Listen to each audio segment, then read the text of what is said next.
Good afternoon, and welcome to our broadcast. I'm Stacy Cochran-Comstock. I'm a sports medicine program manager in Oregon. As a reminder, the information provided during this event is for educational purposes only. If you have questions regarding your medical condition or treatment plan, please consult your physician. Now let's get started. Joining me during this live event today will be Nikki Straley, registered dietitian nutritionist, specializing in gut health. Welcome, Nikki. Thanks, Stacy. How are you today? I'm good. How are you? I'm good. To get us started, Nikki, will you please tell us a little bit about yourself and your role at Providence? Yes. Well, I think the first thing to know is that I'm a mom of 3. So we're going to be talking a little bit about kids and nutrition today. I want people to know that I do have quite a bit of personal experience. And then from the professional side, I've been with Providence since 1996. Started in the hospital, moved to an outpatient program. And then really for the last about 4.5 years, I've been working with you in the sports medicine department. And I do a lot of nutrition programming and education. And then on the side, I also have a private practice and I specialize in digestive health. Well, in hearing that, and also because I do know you are the right person for this broadcast today. So thank you again for being here, and let's go ahead and jump in. Can you start us off by talking to us a little bit about how proper nutrition sets our children up for success? Yes. So I think, first of all, kids have these growing bodies. So we know that they need these nutrients to fuel their growth as well as play. So their developing brains really need these nutrients so that they can absorb all this new information that they're learning about in school. And also because we want them to grow to be, really healthy adults. So the nutrition piece when they're kids is really important. Makes a lot of sense. In your opinion, what's the most important meal of the day? So I don't know about you. I'm going to ask you this question in a second, but my mom always told me that breakfast was the most important meal of the day. What did your mom say? The exact same thing. Had to eat that breakfast because without it, the day would be terrible. So as a dietitian, I'd say I definitely agree with my mom and your mom. So breakfast is a really great place to get your metabolism going. It's getting your brain fueled. But, I also want to tell people that if your kid just doesn't like to eat breakfast, that's okay. I don't want to shame you or make you feel bad or make your kid feel bad for not eating breakfast, but maybe we can get them to, sip on a smoothie on the way out the door, or eat a hard-boiled egg, or eat a really big snack mid-morning. So whatever we can do to really get the nutrition started early in the day is really important. That's good to hear because I have one of my 3 girls that really prefers not to eat breakfast, and it always worries me. I think it's because I hear my mom in the back of my head. Yeah, don't we all? Yes. Well, and thinking about nutrition, how can we ensure that our kids are getting good nutrition when they're back to school, when they're at school, when they're at their friend's house? Yeah. So I think when we talk about nutrition, we need to think about the basics first. And so one of the things I think is really important to know is that really, especially since the pandemic, that food insecurity has exploded. So research tells us that now there's like 17% of kids today don't even know where their next meal is coming from. So, but the last 2 years, the US government has funded school lunches for everyone. So when kids were standing in line with their friend, everybody was getting the same free lunch and it was no big deal. But now that program has ended, kids are standing in line for their lunch, but some kids qualify for free and reduced lunch. And if they don't, apply for that, maybe they just choose not to eat lunch at all. And so they're not actually getting the meals that they need. So, we talk about kids and nutrition. We're looking at the basics first, like, are they getting enough food? So that's always going to be a priority in my book. And then, we kind of go to the next layer up, which is that, what does ideal nutrition look like? What does that look like? Well, for athletes, for example, you and I both work with athletes. And so, I see a lot of athletes that don't eat enough fuel at lunch. And so when they go out to do their sport later, whether, they have a soccer game, a volleyball game, football game, whatever, or practice, and they don't have enough fuel. And so they're not actually going to be able to perform at their best. So, that's kind of the piece of it from, that we want to look at first is the basics. And then from beyond that, then we can start to worry about the details. Yep, that makes a lot of sense. Any ideas on what are some easy snacks that can be prepared ahead of time for kind of that on the go snacking or meal prep? Yeah. So it's going to be different for every family. So if someone is, following a vegetarian or a vegan or a plant-based lifestyle, they're going to have a different set of snacks than somebody else that's following maybe more of a keto or a protein-based, uh, meal time. So I feel like, you need to look at what is particular for your family. But let me just give you some of the ideas. See, there's some things that we have in our house. We have good old fashioned sandwiches. So that could be, regular peanut butter and jelly, could be tuna fish, could be turkey, something like that. Cheese quesadillas, cottage cheese and fruit, pita and hummus, just cut up vegetables, trail mix, yogurt and granola, hard boiled eggs, string cheese and fruit, whole grain crackers with nut butter. There's also a lot of bars out there, but I always try to look at the nutrition label because some of those bars are really almost like a dessert. We feed them to our kids as snacks, but I always look at the protein. So I really try to get the protein higher, like closer to 10 grams of protein per snack bar. If they only have like 2 or 3 grams and a lot of sugar in them, it's probably more like a dessert or a treat. And so I probably wouldn't put that in a kid's lunchbox. I wouldn't include that as a snack for them. Yeah. I'm kind of surprised you didn't mention your famous energy balls that you make ahead of time, because I know I learned that from you, and I will often make those ahead of time and keep those in my fridge, and the kids love them. I don't think they realize how good they are for them. They are really good. And we do have those quite a bit at our house. They take a little bit more prep though. So, when I'm thinking about easy, I'm thinking about grab and go. But if you have a little bit of extra time, if you can make the energy bites, they really are good and they're a hit with kids. That's awesome. Well, and then when you're thinking about making things ahead of time, what about things we should keep in our pantry? So we always have stuff on hand for, maybe making those things ahead of time or when we get in a pinch.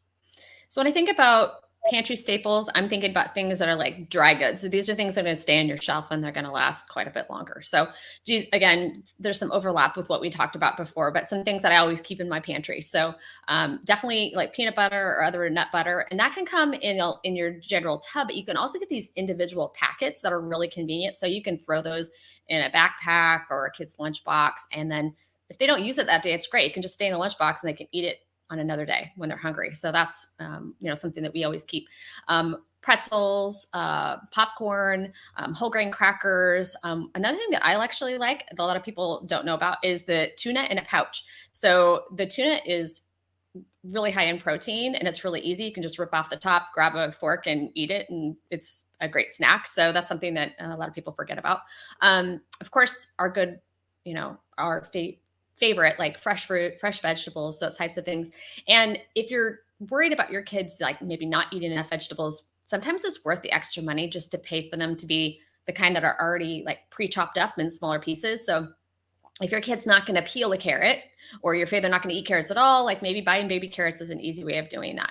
Or buying the broccoli florets in the big bag, because that way you don't have to worry about the kids getting a knife out and potentially cutting themselves. So if it's just already in a floret, then they can just eat them, and it makes it really simple.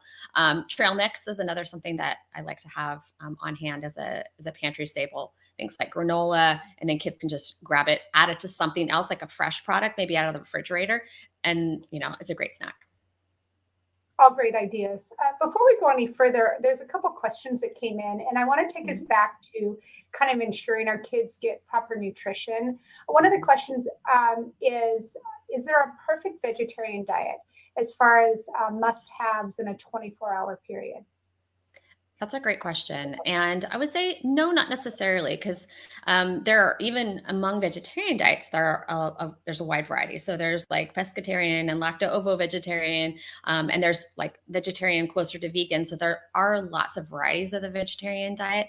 But one of the things that is important is that a vegetarian diet, while it doesn't include, meat protein like we typically think about, so it's not going to have beef, it's not going to have chicken, it's not going to have turkey, it's not going to have lamb, it's not going to have those types of things, ham, things like that. But it does need to be complete in protein. And so especially, if we're following this as a family, we want to make sure that we try to partner foods together that make sure we provide all of our amino acids. So there's a reason why rice and beans are served together. Rice and beans together really provide all of the amino acids that our body might need for a particular meal. And so does that mean you have to have rice and beans every day? Absolutely not.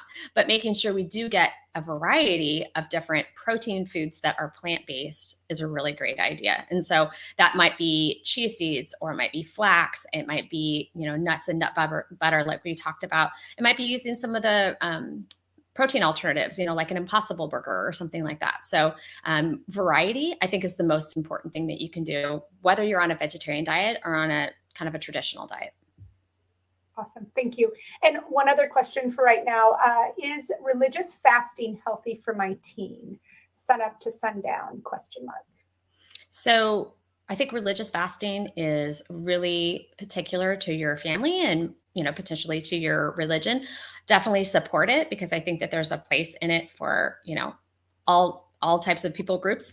No, I wouldn't say that like fasting specifically is like recommended as a healthy thing that you have to do routinely, but I would say that fasting can be a part of a healthy diet. So, we see now that there's some benefits from something called intermittent fasting, and we're seeing that used a lot more with adults, not so much with kids. But I think periodic fasting for religious reasons is absolutely a healthy, supported way of pattern of eating, as long as it doesn't become something that is going to keep your kids from, generally overall getting the nutrients that they need to grow and be healthy. All right, thanks. Okay, let's talk a little bit about hydration. I don't know about you, Nikki, but when I was in school, water bottles didn't really seem to exist. And if they did, they weren't sitting on everyone's desk when you walked in the classroom. The only time I think I remember ever taking a sip of water during elementary school was maybe from the water fountain after a really hard PE class. I think we know a little bit more about the importance of hydration now, though. So can you talk to us a little bit about how much water our kids should have? Should they only be drinking water, or for those athletes out there, those young athletes, should they be including sports drinks? I think that's a great question. And I think we grew up in the same time period, because I don't remember ever having a water bottle when I was growing up either. And so I think maybe at lunchtime we just drank, like, if there was juice or milk or chocolate milk offered. I mean, I kind of think that's all we had to offer, during meals. And we didn't drink anything in between meals. Like when we were at school, we just went to class and maybe we used the drinking fountain in between. So I do think times have changed. Hydration in some cases has gotten a little bit, people have gotten a little bit overbearing about, like how many sips you have to have and how many ounces you have to have. And, maybe that's a little bit too much. And, generally fluid needs are going to be really different, whether you're like a really sweaty 4-year-old or if you're a really sweaty 17-year-old, it's going to look a lot different. So when it comes to hydration, you can just, drink to thirst. So if you're thirsty, drink. I mean, I know that sounds really simplistic, but that is one way of conquering, making sure you don't get dehydrated. Kids absolutely love this, but there's another option, which is to have your kid look at the color of their urine. So guess what? If it's dark, it means you're dehydrated. So dark is dehydrated. And so kids love to talk about things like that. And so that is another way you can teach them to really pay attention to their hydration status. And then when it comes to sports drinks, and, I do work a lot with athletes. And so I think this is an excellent question.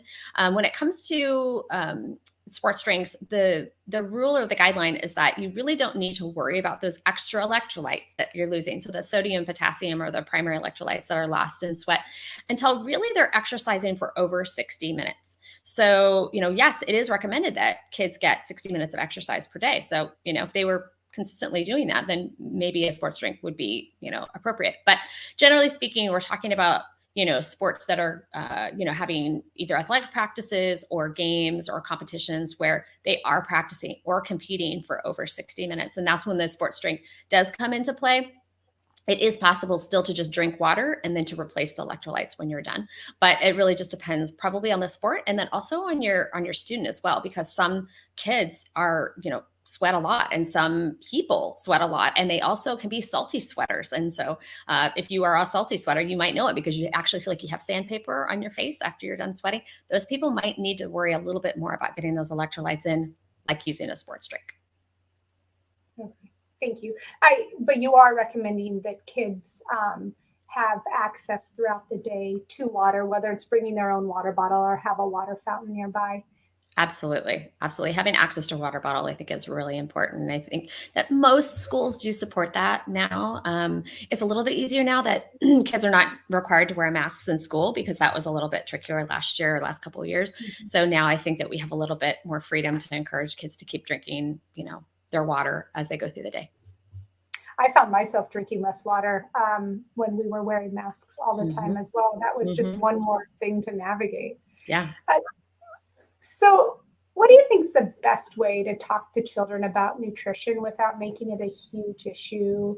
Uh, I I've always thought nutrition is really important. I want to talk to my kids about it. I do talk to my kids about it, but I also don't want to create problematic eating for them. I don't want it to become such a big conversation that then we develop different issues. Do you have strategies or ideas on the best ways to talk to kids about nutrition?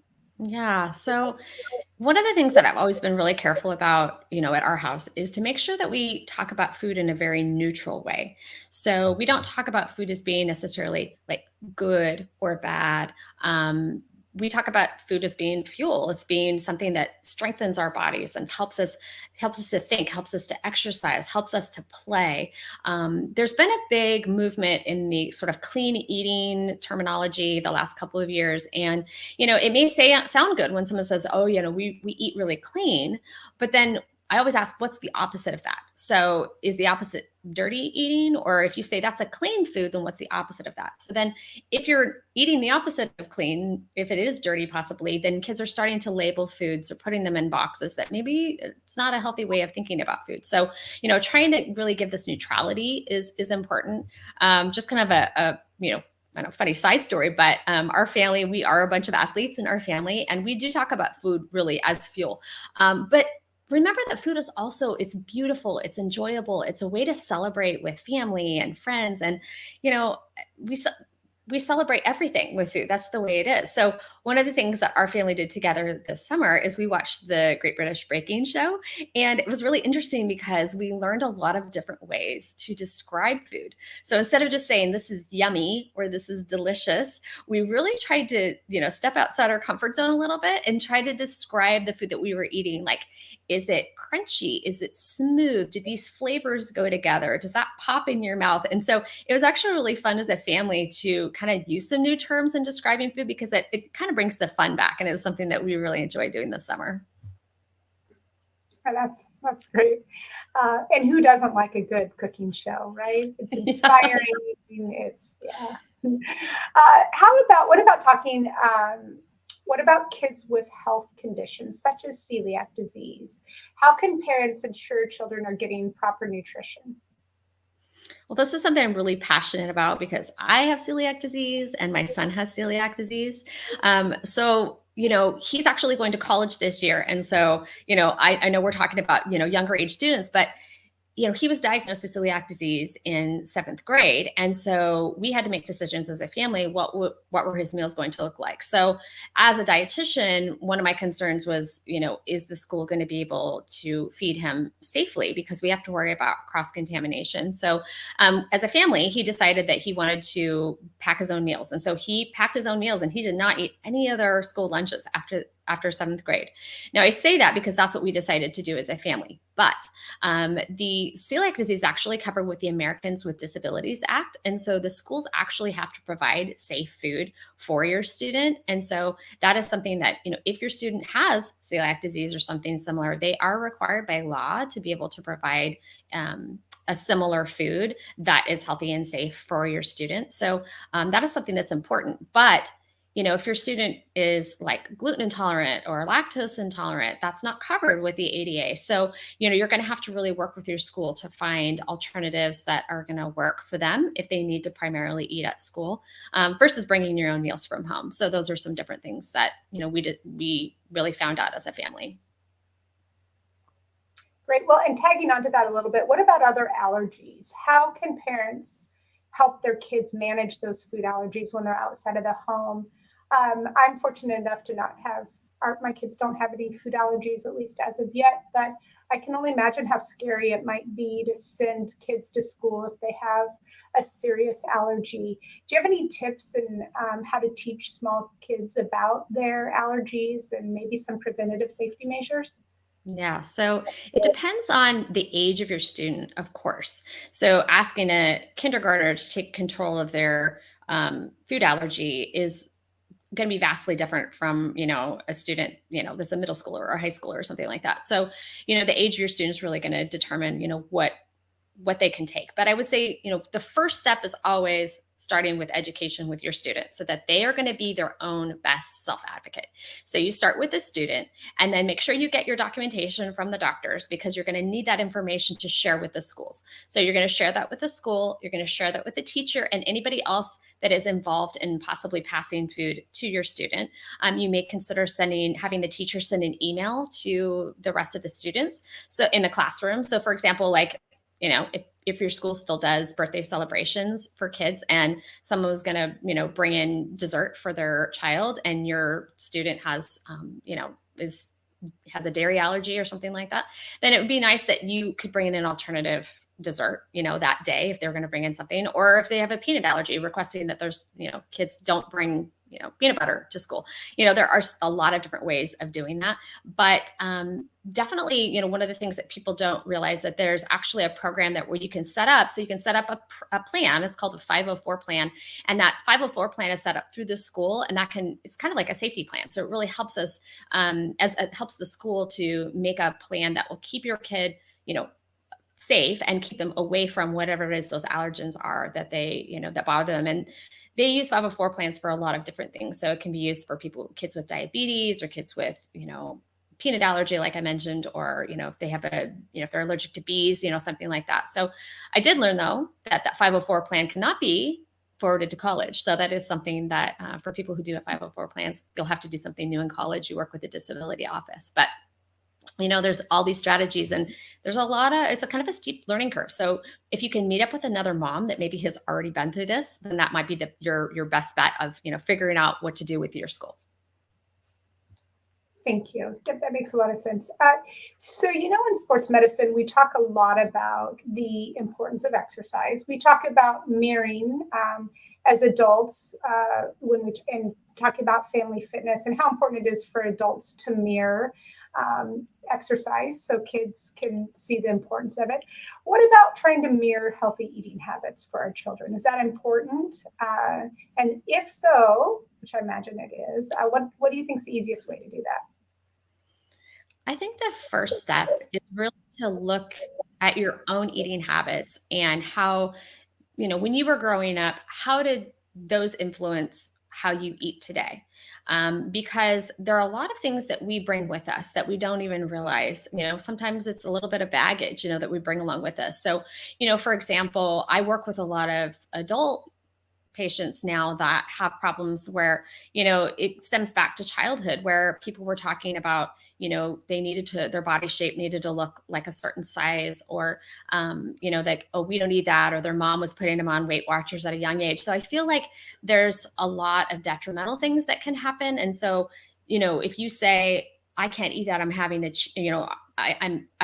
can eat that because I'm having a cheat day, or I can't eat that dessert because I didn't exercise today. Then kids are really smart and you're hearing those messages and they're saying like, oh, I guess I have to exercise in order to earn this dessert. So it really starts with us. We only talk about body positivity. So we don't really talk about bodies unless we're talking about how strong they are, or how the food that we eat is making us being able to do these activities that we want to do. It's fueling our minds. We don't need to talk about body shapes. We don't need to put, like I mentioned earlier, we don't need to put labels on food and say like that food is healthy and that food is unhealthy. Because the reality is that, there's a context for everything. So, when I was a dietitian, when I first became a dietitian, eggs were bad. Guess what? Eggs now are good. And guess what? It used to be that coffee was bad. And guess what? Coffee is good. So even across time, foods change in their labels. And so we're really careful about saying like a food is in a good category or a bad category. We do know that there are foods that have maybe more vitamins and minerals and fiber, and those things are good for our bodies and good for our gut microbiome. So we can talk about little things like that. But we don't need to demonize or shame certain foods because everybody has a different eating style. And so we need to learn what our eating style is, and we need to give our kids an opportunity to really learn what works for them. Thanks. Do young children have different nutritional needs than teens? Yeah, they definitely do. So there's several times in life where kids are going through different growth spurts. And so you can imagine that the nutritional needs during those growth spurts is going to be very different from like high school students, maybe in later high school, who have already grown into their adult bodies. So we need to support their nutrition through the life cycle and through those different times in life. And so, just like kids and adults don't have the same nutrition needs, younger kids and older kids don't necessarily have the same nutrient needs. So, paying attention to what those times in life are really important because it is quite different. I see that in my own house. I have quite a spread in age, and they seem to be drawn to different healthy things. And I think it's their bodies needing or asking for the things that they need. So kids are back in school. For the most part. And one of the things I've done in the past, and I'm trying to do again this fall, is to encourage my kids to pack their own lunches. And we do it in the evening. And doing it in the evening gives us a little more time to talk about what they want and hopefully make better choices than if we were rushed in the morning.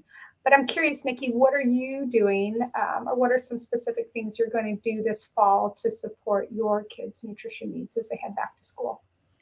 Yeah. And I think that is going to be tough and it's going to be different for each family. It depends on what their schedule looks like. If you have, two working parents that are leaving the home first thing in the morning, it is important to maybe get the meals packed the night before so that we don't have to worry about it the next morning.